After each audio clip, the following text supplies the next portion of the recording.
Hi friends, ఇవాళ మా తోటలో ఉన్న కూరగాయలు అన్నీ మీకు నేను చూపిస్తున్నాను. కరివేపాకు వస్తున్నాను. పోయినసారి కూడా మీకు కరివేపాకు చెట్టు చూపించినప్పుడు అసలు ఏమీ లేనే లేదండి. ఇప్పుడు బాగా ఎగురులు వచ్చి మంచిగా ఉందండి. మా అపార్ట్మెంట్ కదా, మా అందరికి సరిపోని ఉందండి. మంచిగా రోజు ఎప్పటికప్పుడు కోసుకొని వేసుకుంటామండి. గోంగూర చూసారా, తెల్ల గోంగూర మొన్ననే కోసానండి.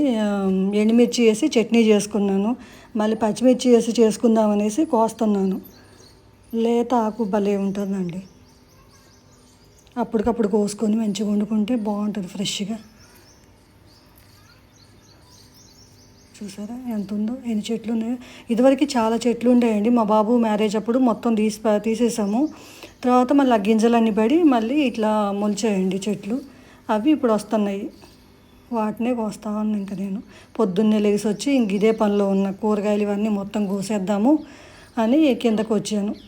గోంగూర కోసి చూసారా ఎంత అయిందో గోంగూర. ఉన్నాయి కొన్ని చెట్లు కానీ భలే అయింది. ఇంకా చాలా ఉంది కానీ కోయలేదు చాలా అనేసి ములక్కాయలు కోద్దామని ములక చెట్టు కాడికి వచ్చానండి. చిన్న చెట్టేనండి, పెద్ద చెట్టు ఏం కాదు. నేను కోసాను. ఇంకా మా వారిని కోయమని చెప్పి, పైన ఉంటాయి కదా నా వల్ల కాదనేసి తను కోయమని చెప్పాను. తను కోస్తున్నారు. కొన్ని చెట్లు ఇంకా కిందకుండి భలే కాస్తాయండి. ఈసారి కొట్టేసాక అప్పుడు ఆయన మళ్ళీ ఈగుర్లు వచ్చి బాగా వస్తాయి అనుకుంటున్నా. చూసారా ఎన్ని కాయలు వచ్చాయో.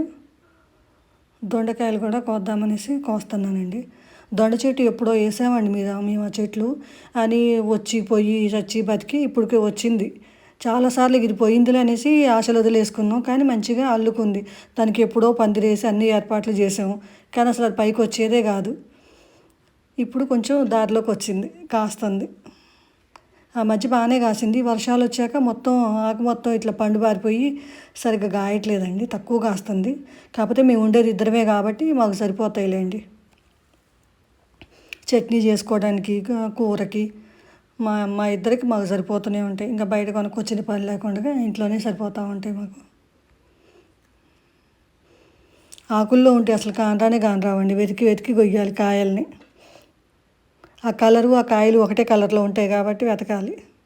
గులాబీ పూలు కూడా కోస్తున్నానండి. గులాబీ పువ్వు కోసుకొని నేను తింటానండి. నాకు అట్లా అలవాటు తినటం బాగా. పువ్వు కానొస్తే చాలు తినేయటమే నా పని. ఇంట్లో దేవుడికి పూజకు కావాలంటే మళ్ళీ ఎక్కడికి పోతాం ఎందుకులే అనేసి మన ఇంట్లో పూలు మనం పెట్టుకోవాలని వేసానండి. మందారాలు చాలా వేసాను. ఏం కలర్లో ఏంటో తెలీదు. వేసినయే వేసానేమో నాకు డౌట్ వచ్చింది, కానీ కాదు, వేరు వేరు కలర్సే వచ్చాయండి.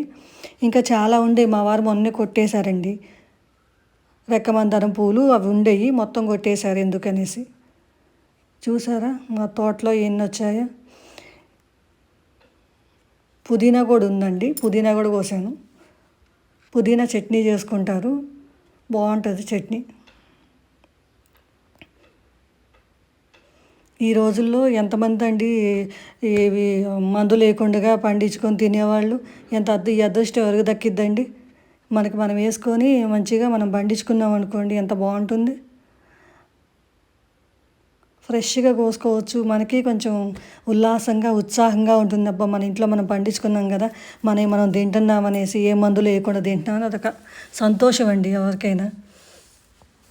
మీరు కూడా అట్లనే చేసుకోండి ఫ్రెండ్స్. కొంచెం స్థలం ఉంటే మంచిగా చెట్లు వేసుకోండి. ఇంట్లో హాయిగా గార్డెనింగ్ చేసుకోండి. మీకు టైంపాస్ అయిద్ది, మంచిగా హెల్తీగా తినొచ్చు. ఓకేనా ఫ్రెండ్స్, బాయ్ బాయ్, మళ్ళీ కలుద్దాం.